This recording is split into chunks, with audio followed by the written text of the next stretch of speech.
या आपण करू मनातल्या गोष्टी, स्वप्नांना सत्यात आणणाऱ्या गोष्टी. देश विदेश शहर असू दे गाव, घरोघरी पोहोचे रेडिओ FTI. या तर मग करू मनातल्या गोष्टी. रेडिओ FTI, तुमचं चॅनेल, तुमचं व्यासपीठ. श्रोते हो नमस्कार. रेडिओ FTI 90.4च्या स्टुडिओमध्ये मी नीता तुपारे आपल्या सर्वांचे मनपूर्वक स्वागत करते.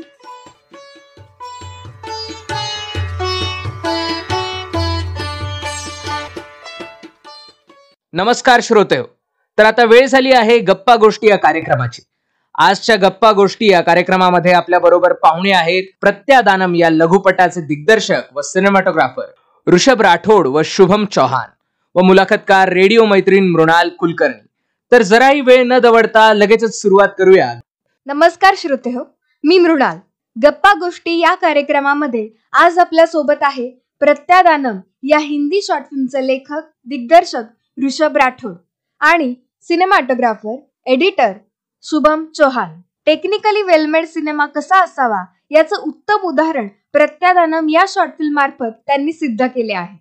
आजच्या या कार्यक्रमामध्ये आपण प्रत्यादानम या शॉर्ट फिल्मचा प्रवास, त्यांचा अनुभव व ज्या विचारधारेतून ही कल्पना तयार झाली ती जाणून घेणार आहोत. तर वेळ न दवडता स्वागत करूया माझे मित्र ऋषभ राठोड आणि शुभम चौहान यांचं. नमस्कार. नमस्कार. नमस्कार मृणाल. ऋषभ, सर्वप्रथम आमच्या श्रोत्यांना ऐकायला आवडेल की तू फिल्म मेकिंग कडे कसा काय वळालास? फिल्म मेकिंग असं कधी प्लॅन नव्हता. लहानपणापासून मला फक्त एवढंच माहिती होतं की गोष्टी ऐकायला आवडतात.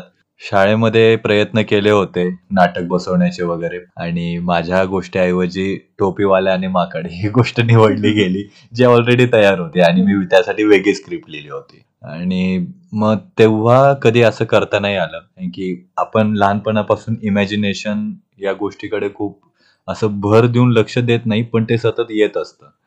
आणि मलाही तेच झालं की व्हिज्युअल तर होत्याच गोष्टी, पण त्याचं काय करायचं, काय असतं पुढे याची कधी कल्पना नव्हती. पण जसं मोठं होत गेलो, त्या कॉलेजमध्ये गेलो, तर तेव्हा कळालं की याचं इम्प्लिमेंटेशन अशा पद्धतीने सुद्धा होऊ शकतं. मग तसं बघता बघता मग नाटक चालू केलं. नाटकानंतर मग फिल्म्स सुद्धा आवडत होते. कधी स्क्रीन बघायला लागलो मी तर माझी नजर पटकन हालत नाही तिथून, मी तिथेच व्यस्त होऊन जातो. त्यानंतर मला वाटायला लागलं की नाटकांसोबत फिल्म सुद्धा आपण एकदा डिरेक्शन करून बघायला हवं.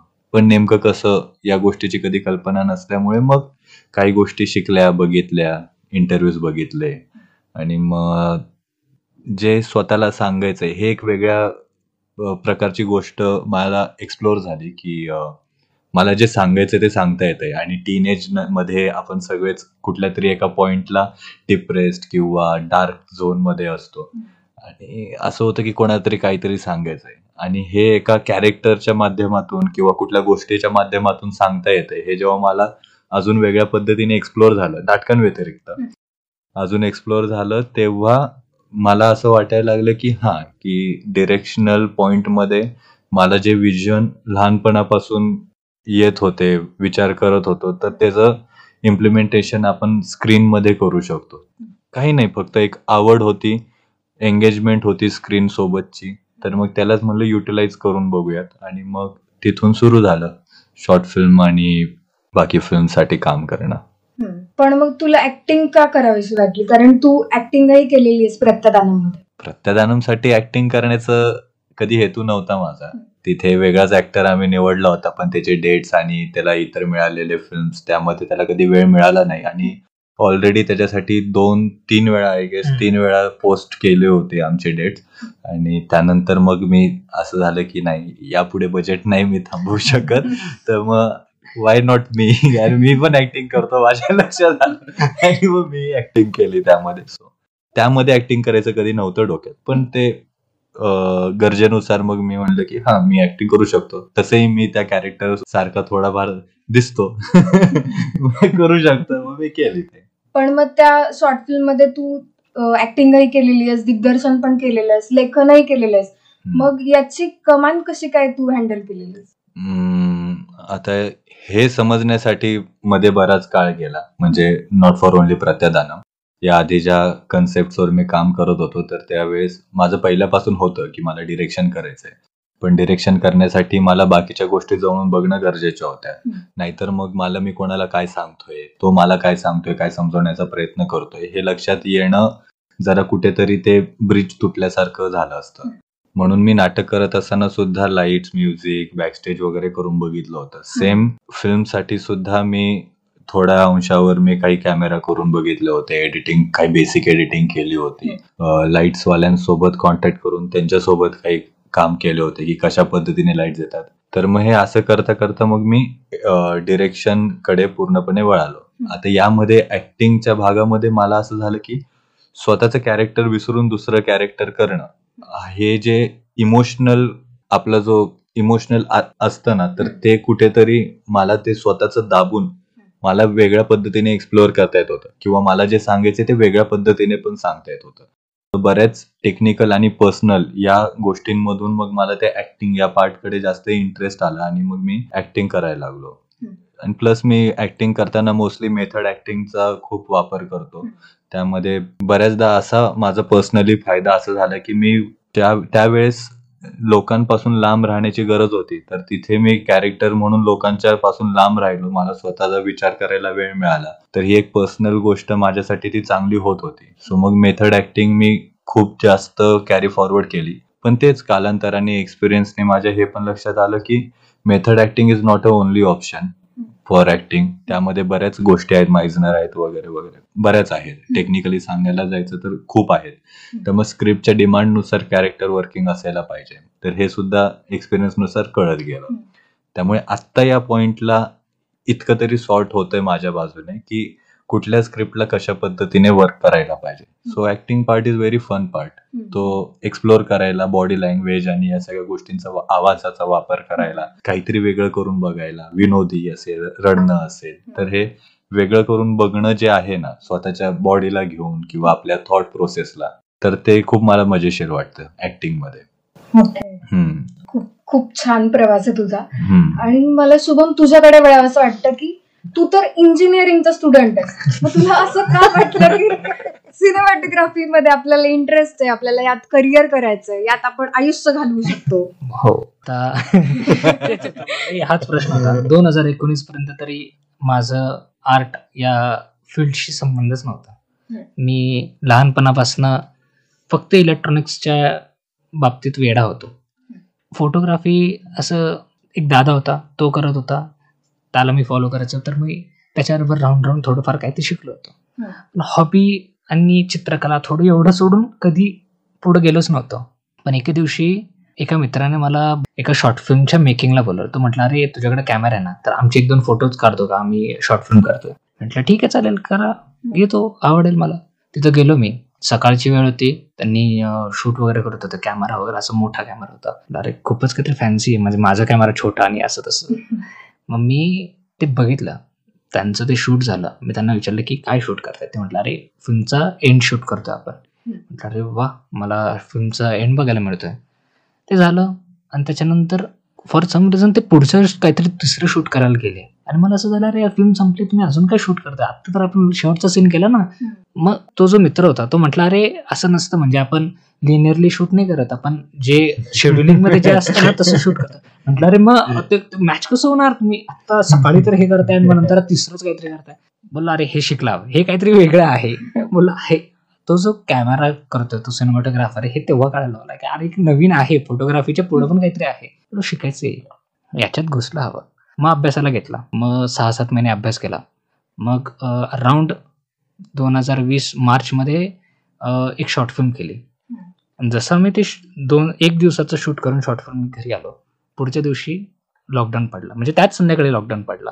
मला आता अडकलं. बोललं ठीक आहे, आता हे फुटेज आहे, हे असं आहे, काय करता येईल. इंटरनेटच एकच ऑप्शन होतं शिकण्यासाठी. सगळं इंटरनेट चाळून काढलं की बाबा हे शिक, ते शिक, याला काय म्हणतात, एडिटिंग काय असतं, हे सगळं पोस्ट प्रोडक्शन 4 महिन्यात सगळे सॉफ्टवेअर वगैरे सगळं शिकलो. रिअलाइज झालं, म्हणजे जेव्हा ती फिल्म बाहेर आली तेव्हा रिअलाइज झालं, अरे हे जे करतोय ना मी, हे इंजिनिअरिंग पेक्षा फारच म्हणजे वेगळंच काहीतरी सापडले मला, हेच करायचं आपल्याला.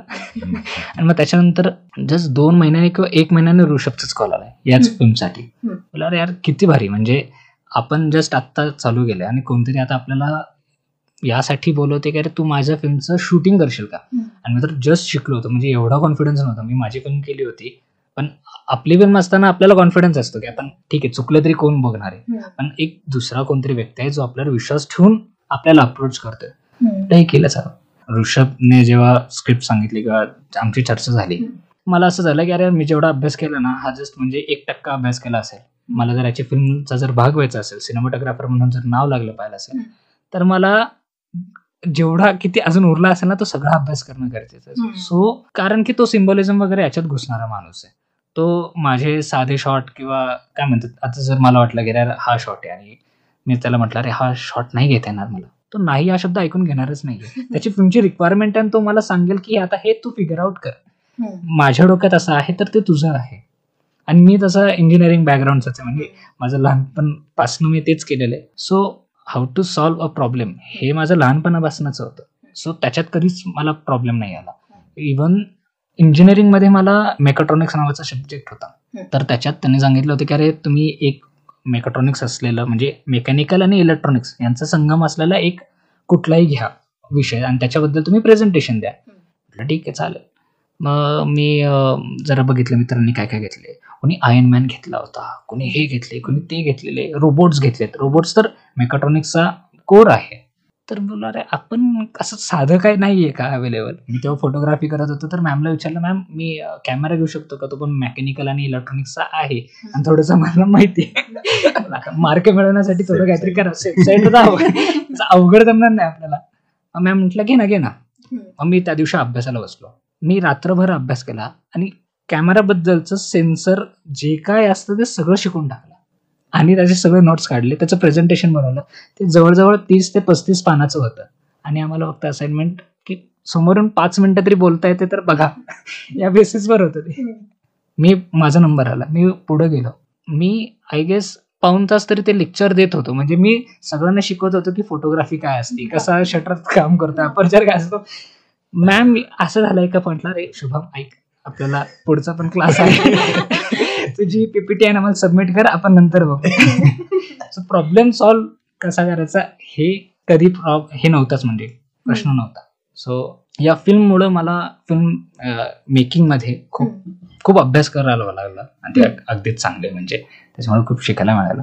आणि या सगळ्या प्रोसेसमध्येच मला हे रिअलाइज झालं की अरे हे जे करतोय ना मी, हे नाहीच सुटू शकत आता माझ्याकडनं. पीछे नाही जाऊ शकता. इलेक्ट्रॉनिक्स करत होतो मान्य आहे, पण हे जे काय करतो इथं, म्हणजे आपल्या ज्या टेक्निकल गोष्टीला एक क्रिएटिव्ह बाजू जोडली जाते ना प्रत्येक गोष्टीत. म्हणजे जर मी कुठला शॉट लावतोय तर तो सायकोलॉजिकली एवढा अफेक्ट करतो, हे जर आपल्याला दिसतंय. जर मी हा शॉट लावलाय तर त्याचा अर्थ किती वेगळ्या प्रकारे येतोय. जर मी त्याच्यात थोडं जरी पुढं मागे केलं ना तर त्याचा अर्थ बदलतोय. एक एडिटिंगचं मला हेच फार आवडतं की तुम्ही जस्ट तो 1 सेकंद, म्हणजे 1 सेकंद पण नाही, 2-3 फ्रेम जरी पुढं मागे झालं ना तर ते कटिंगमुळे वेगळं इमोशन येतं. टेक्निकली जेव्हा आपण जातो तेव्हा टेक्निकली हे किती वेगळं आहे, आणि जेव्हा आपण हे फिल्म बघतो तेव्हा किती वेगळं वाटतं. हे जादू आहे ही आता याच्याशिवाय नाही जगू शकत. तू जे म्हणला ना की मेकॅनिकल आणि इलेक्ट्रॉनिक्सचं जे मिक्सचर आहे ना, तसंच हे नाही का टेक्निकल आणि इमोशन्सचं मिक्सचर. टेक्निकल आणि क्रिएटिव्ह मिक्स करा तुम्हाला जादूच आहे.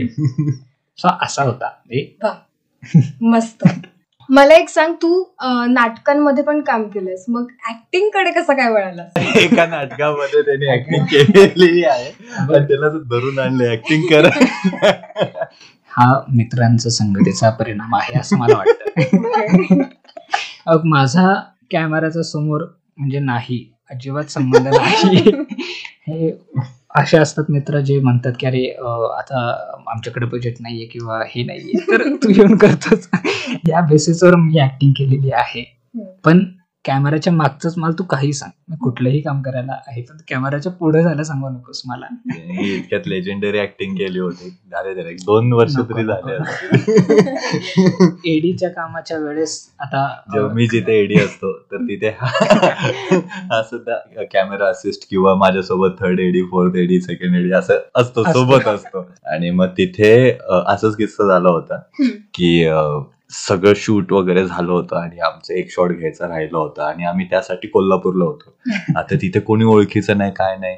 ईपीच्या पण डेट्स असं झाले होते. आता ईपी पण थांबणार नव्हतं की बाकी काहीतरी मॅनेज घरी करून देईल जाताना म्हणून. आपलं घरी करायचं होतं. जाताना आम्ही कॅन यू इमॅजिन, आम्ही ॲरी रॅन्डम हातामध्ये घेऊन शूट करत होतो. डीएसएलआर वगैरे नाही, आम्ही ॲरी हातात घेऊन रॅन्डम शूट करत होतो डीएसएलआर सारखं. तर त्यामध्ये आम्हाला कोल्हापूरवरून पुण्यात येताना एक विहीर वगैरे दिसली, तिथं शेत आहे. मग तिथल्या लोकांशी बोललो, परमिशन घेतली, सगळं झालं. काळ्या दगडावरची पांढरी रेघ आहे, मिनिमम 2 ते 3 शुभम तरी हवेत, गरजेचं आहे. तर तिथे माझ्यासोबत जे 2 एडी होते, तर त्या दोघांचं नाव शुभम, एक शुभम पांडव आणि हा शुभम चौहान, दोघंही मित्र. तर मग आता करायला काहीच नाहीये आणि तिथे मी ऍक्ट नव्हतो करू शकणार, कारण की मी ऑलरेडी ऍक्टिंग करून झाली होती आणि तिथे कॅरेक्टर दोन्ही वेगळे हवे होते. तर याचा ऍक्टिंगचा किस्सा झाला असं होतं की हा जो आहे तर हा कुठल्या तरी एका गावाचा असा एक सावकार असतो आणि तो जो दुसरा आहे कॅरेक्टर, तर त्याचंही नाव शुभम आहे. तर हे 2 शुभम नेसेसरी आहेत आपल्या प्रत्येक एका शूटला. तर तो शुभम जो आहे तर तो कुठल्या तरी गरीब असतो, जो त्याला अलाउड नाहीये त्याच्या विहिरीमधून पाणी वगैरे घेणं.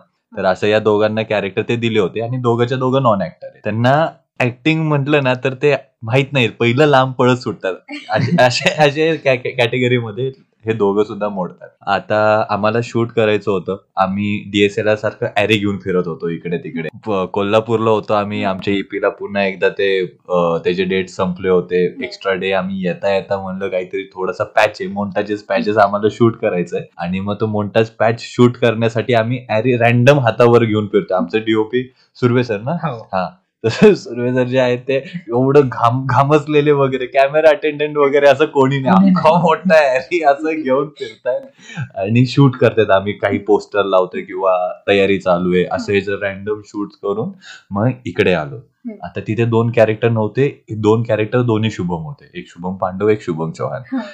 चौहान जो आहे आता त्याच्या विहिरीवर पांडव पाणी घ्यायला येतो आणि यांना सांगितलं होतं की मोंटाजेस आहे आपल्याला. आणि दोघंही एडी आहेत, दोघांनाही माहिती आहे काय करायचं, काय स्टोरी आहे वगैरे सगळं माहिती आहे. पण स्टील मी तिथे आहे माझं जॉब करायला, की माझं काम आहे एडी म्हणून यांना कॅरेक्टर समजवणं. काय की दोघांना जर असं सोडलं असतं ना तर पिसळलेलं कुत्रं कसं सुटतं तसे ते सुटले असते. त्यांना सांगितलं होतं की आता तू जो आहे तू सावकार आहेस आणि तुझ्या विहिरीवर पाणी घ्यायला येणार आहे, तुला त्याला हाकलायचं आहे. आता ह्या मोंटाज सीन मध्ये आवाज एवढी छोटासा सुद्धा आवाज तुमचा येणार नाहीये, त्यामुळे तुम्हाला पाहिजे ते बोलू शकता. रिलेटेड टू सब्जेक्ट असू दे, सो तुम्हाला ती बॉडी लँग्वेज पण तसं दाखवता येईल, तसं कॅरेक्टर प्ले होईल. मग आपला पांडव जो आहे तर तो पांडव गेला याच्या विहिरीवर आणि पाणी काढत होता. याला सांगितलं की आता तुला जायचंय. हा कॅमेराच्या मागे कुठेतरी काहीतरी शोधताना दिसतोय आम्हाला. अरे ये तुझा शॉट आहे. हा एवढा मेथड ऍक्टिंग मध्ये घुसला होता. तर त्यापूर्वी आमचे ऍक्टिंग वर बरेच विषय झाले होते, मेथड ऍक्टिंग, पायझनर ऍक्टिंग, टेक्निक्स काय काय असं यावर बरंच चर्चा झाली होती. त्याला माहित नाही मेथड ऍक्टिंग मध्ये काय इंटरेस्ट. तो कुठेतरी तो काठी शोधत होता अशी, आणि आणली काठी, एवढी पातळ लांबसडक काठी आणली, त्यांनी मारलं तर ती काठी तुटेल.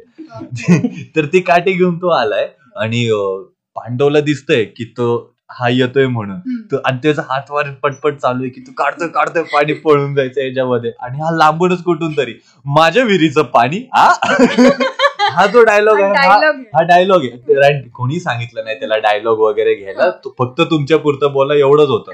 पण हाच डायलॉग त्यांनी त्याच सेम टोन मध्ये जवळपास 5 ते 6 वेळा बोललाय. माझ्या विहिरीवरचं पाणी, तो आपण इकडचं तिकडे होत नाहीये.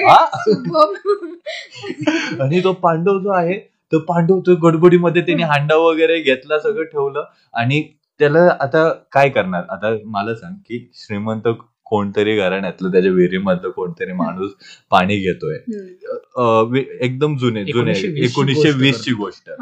तर तिथे असं कोणतरी येत असेल तर त्या पाणी घेणाऱ्या माणसाने काय करावं, एकतर पळून जावं, नाहीतर एकदम असं पाय पसरून असं झोपून वगैरे त्याचे पाय पकडावे, माफ करा, लोटांगण घालावं की माफ करा म्हणून. नाही, आमच्या लेजेंडरी ऍक्टरचं वेगळंच म्हणणं होतं. आमचे लेजेंडरी ऍक्टर सरळ गुडघ्यांवर बसले प्रपोज केल्यासारखं आणि त्यावर म्हणतो की सॉरी परत नाही येणार. देवा. हा तरी त्यावर एक डायलॉग घेतोय, माझ्या घरीचं पाणी. अरे आम्ही डिरेक्टर सोबत वगैरे इतका हसतोय. आणि योगेश देशपांडे सर होते डिरेक्टर त्या शूटचे, आणि ते मला म्हणते काय करतायत दोघं. Sir that just Shubham things nothing, कोणी काहीच नाही करू शकत. मग ते थांबवलं आणि तिथे जाऊन मी त्यांना सांगते की गुडघ्यांवर काय गुलाब पण देऊ तुला, आता हे नाहीये, तू कसं बसायला पाहिजे काय. ते सगळं शूट झालं. आता दुसरा सिक्वेन्स असा होता की ते सगळं झालं, मधली फिल्म झाली. हे ओपनिंग सीन होता, त्यामध्ये सगळे एकमेकांना भांडतायत, भांडण तंडा चालू आहे वगैरे असं ते दिसणार होतं. मध्ये शूटचा पॅच की 1920 उठाव होता ना, तर त्यामध्ये सगळ्या गोष्टी सॉर्ट होतात इंग्रज आणि भारतीयांमध्ये वगैरे, आणि मग तिथून मग पुढे सगळे एकत्र येतात असं होतं. आणि हाच सेम सिक्वेन्स 2 शुभमचा पुन्हा घ्यायचा होता शेवटचा, की सगळे एकत्र आलेत म्हणून. एकत्र आलेत आणि तिथे हा पुन्हा सेम सीन की पाणी वगैरे काढतोय, आणि हा पुन्हा ती लांब सडक काठी घेऊन आलाय तिथे. आणि हा कॅरेक्टर अजिबात नाही, हे लूपवरच.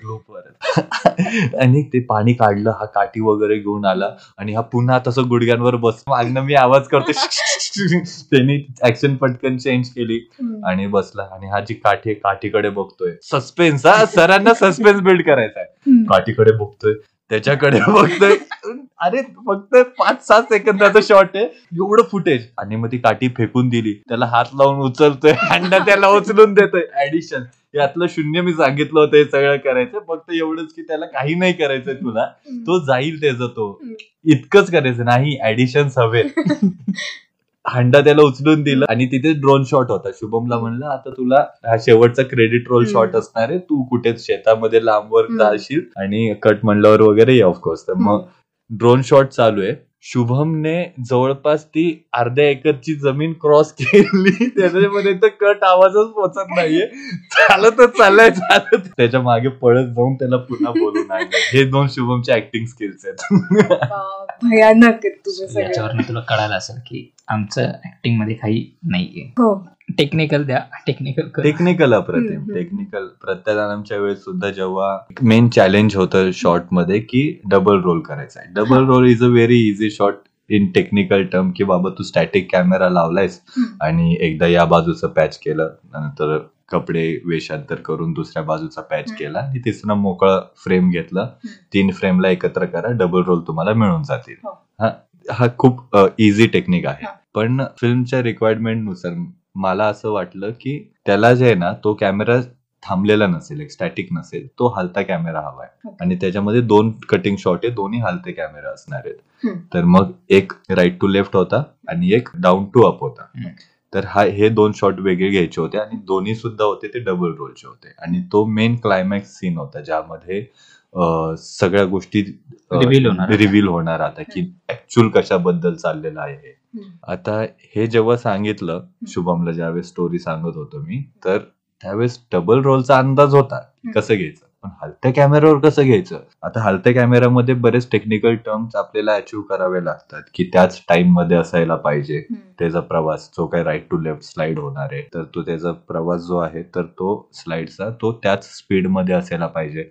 अँगल सुद्धा जो आहे तर तो अँगल सुद्धा तसाच असायला पाहिजे, तो थोडा सुद्धा टिल्ट किंवा काही व्हायला नाही पाहिजे वेगळं, जेणेकरून मागची फ्रेम हलेल, 2 फ्रेम मॅच नाही करता येणार.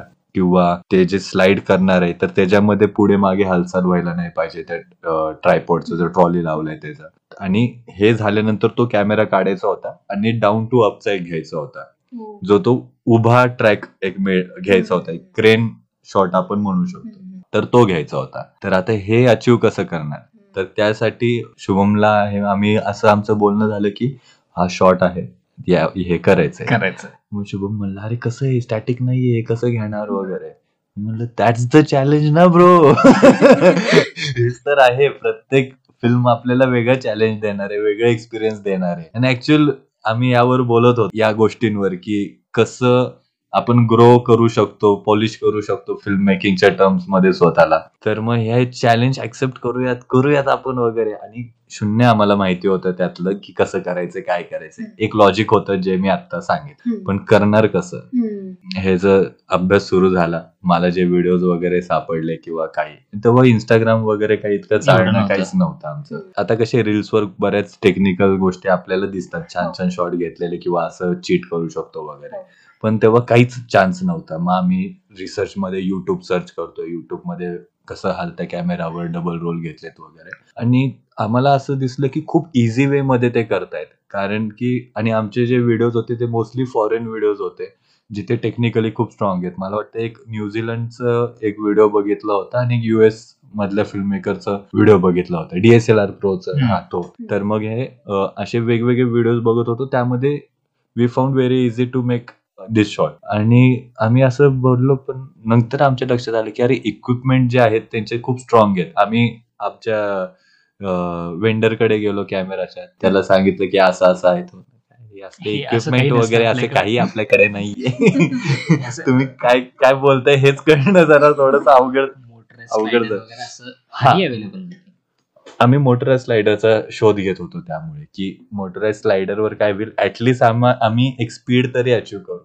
सो जो काय अँगल असेल टिल्ट वगैरे होण्याचा जो धोका आहे त्याला लॉक करू आणि स्पीड तरी अचीव्ह करू. की 1 ते 5 मध्ये 4च्या स्पीडला ठेवलं तर 4ची स्पीड आपण पूर्ण वेळ अचीव्ह करू. मग किती वेळा आपण ते रिमोट कंट्रोलवर प्ले केलं तर ते त्याच स्पीडने पुढे जाईल. तर हे फक्त लॉजिक होतं आणि सोबत इक्विपमेंट शोधणं चालू होतं. हे आहे 2020 मध्ये. आता आहे मोटर स्लायडर आणि बाकी बरेच क्रेन वगैरे, त्याच ऑटोमॅटिक क्रेन वगैरे अवेलेबल आहे. पण 2020 मध्ये जिथे सोनी अल्फा नुकताच आला होता आणि तो सगळ्यात छान कॅमेरा वगैरे असं सगळ्यांचं चाललं होतं, तर मग तिथे आमचं ह्या सगळ्या गोष्टी चालल्या होत्या की असं काहीतरी अचीव्ह करायचंय.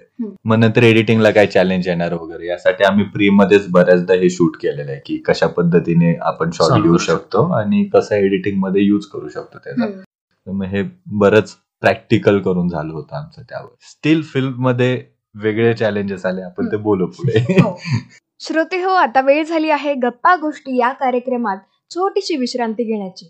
कुठेही जाऊ नका, ऐकत रहा रेडिओ FTII 90.4 FM.